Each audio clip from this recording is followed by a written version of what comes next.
Media reels ভিডিওর নামে এই বাচ্চাটাকে দিয়ে দিনের পর দিন ছড়ানো হচ্ছে ঘৃণা। তার ফলে এর বাচ্চাটি শুধু ভবিষ্যৎ নষ্ট হচ্ছে তা নয়, সমস্ত সমাজটাকে বিষিয়ে তুলছেন।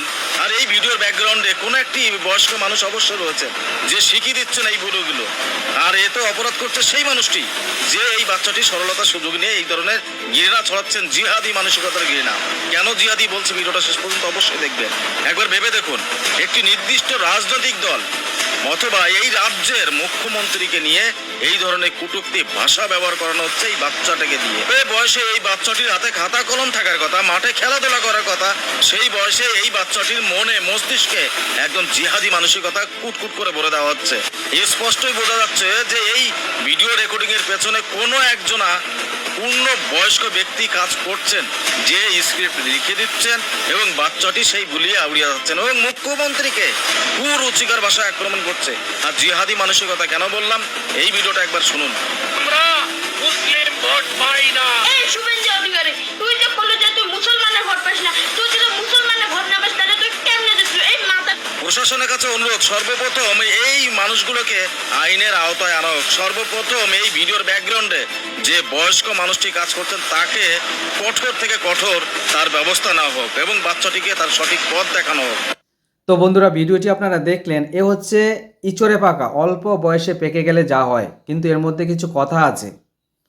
একটি শিশু যখন প্রকাশ্যে এমন কুভাষা ব্যবহার করে তখন মনের মধ্যে একটা প্রশ্ন জেগে ওঠে যে আমাদের ভবিষ্যৎ প্রজন্ম ঠিক কোন দিকে যাচ্ছে, আর এই বিষ তাদের মাথায় কে ডালছে। এই বাচ্চা ছেলেটির বয়স কত হতে পারে? বড়জ 8 থেকে 10 বছর কিংবা বেশি হলে 12 বছর। এই বয়সে একটি শিশুর কাজ কি? পড়াশোনা করা, খেলাধুলা করা, নতুন নতুন ভালো জিনিস শেখা এবং বাবা মায়ের কাছ থেকে নীতি শিক্ষা নেওয়া। কিন্তু এই বয়সে একটি শিশু যখন প্রকাশ্যে আমাদের মুখ্যমন্ত্রী শুভেন্দু অধিকারীকে গালিগালাজ করে কিংবা যে কোনো ব্যক্তিকে অত্যন্ত বাজে ভাষায় গালিগালাজ করে, তখন কি আপনারা শুধুমাত্র এই ছেলেটিকেই দোষ দেবেন? আমি বলবো না, একদমই না। দোষটা শুধুমাত্র এই ছেলেটির নয়, তার থেকেও 100 গুণ বেশি দোষী হচ্ছে তার পরিবার, তার বাবা মায়ের। বন্ধুরা, বাচ্চারা তো কাঁচা মাটির মতন হয়, তাদেরকে আপনারা যেইভাবে গড়ে তুলতে চাইবেন ঠিক সেইভাবেই সে গড়ে উঠবে। শিশুটি নিশ্চয়ই জন্ম থেকে এইসব কথা শিখে আসেনি।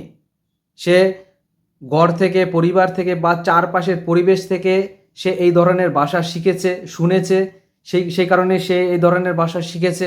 এখনকার দিনে অনেক অভিভাবক মনে করে সন্তানের হাতে একটি স্মার্টফোন বা ভালো জামাকাপড় কিনে দিলেই বাবা মায়ের দায়িত্ব শেষ।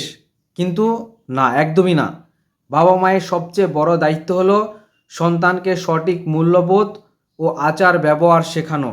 শিশুটি যখন ক্যামেরার সামনে এসে এরকম জঘন্য ভাষা ব্যবহার করছে তখন মনের মধ্যে একটা প্রশ্ন জাগে, তার বাবা মা তাকে কি শিখাচ্ছে?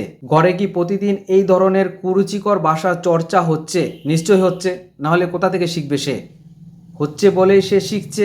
একজন শিশু যদি এই বয়সেই অন্য কাউকে সম্মান দিতে না শেখে, হিংসা ও বিষাক্ত কথা বলতে শেখে, তবে সে বড় হয়ে কীরকম মানুষ তৈরি হবে সেটা একবার ভেবে দেখবেন।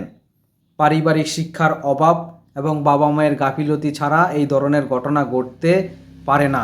এখনকার দিনে সোশ্যাল মিডিয়ায় লাইক, ভিউজ কিংবা সস্তায় জনপ্রিয়তা পাওয়ার জন্য অনেক অভিভাবক নিজের শিশুদের ব্যবহার করছে।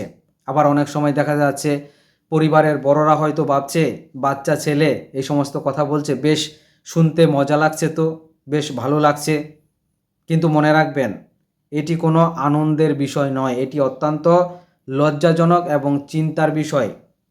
ছোটদের মাথায় যদি রাজনীতির নামে বা অন্য কোনো কারণেই এই ধরনের হিংসা ও অসভ্য ভাষা ঢুকিয়ে দেওয়া হয় তবে সমাজের নৈতিক ভিত্তিটা একেবারেই নষ্ট হয়ে যাবে। বন্ধুরা, আমাদের সমাজে মতাদর্শের পার্থক্য থাকতেই পারে, রাজনৈতিক চিন্তাভাবনার তফাৎ থাকতেই পারে, কিন্তু ভাষা ও সৌজন্যবোধ রক্ষা করা প্রত্যেকটি সুস্থ মানুষের দায়িত্ব।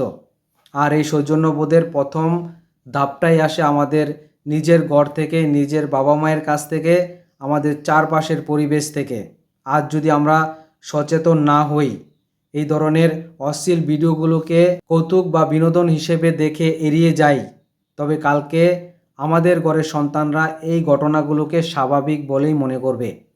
প্রতিটি বাবা মায়ের কাছে আমার বিনীত অনুরোধ, অনুগ্রহ করে আপনার সন্তানকে কি শেখাচ্ছেন, সে সোশ্যাল মিডিয়ায় বা ঘরের বাইরে কেমন ভাষা ব্যবহার করছে সেদিকে একটু নজর রাখুন। সন্তানকে শুধুমাত্র শিক্ষিত করলেই চলবে না, তাকে সুশিক্ষিত ও একজন ভালো মানুষ হিসেবে গড়ে তুলতে হবে। গালাগালি দেওয়া বা কাউকে অপমান করা কখনোই বীরত্বের কাজ হতে পারে না। এই কথা বলে আজকের ভিডিওটি শেষ করছি। যদি ভালো লেগে থাকে অবশ্যই ভিডিওটিতে লাইক দেবেন, চ্যানেলটিকে সাবস্ক্রাইব করে সঙ্গে থাকবেন আর ভিডিওটি প্রচুর পরিমাণে শেয়ার করবেন। ভালো থাকবেন, সুস্থ থাকবেন। জয় হিন্দ, জয় ভারত।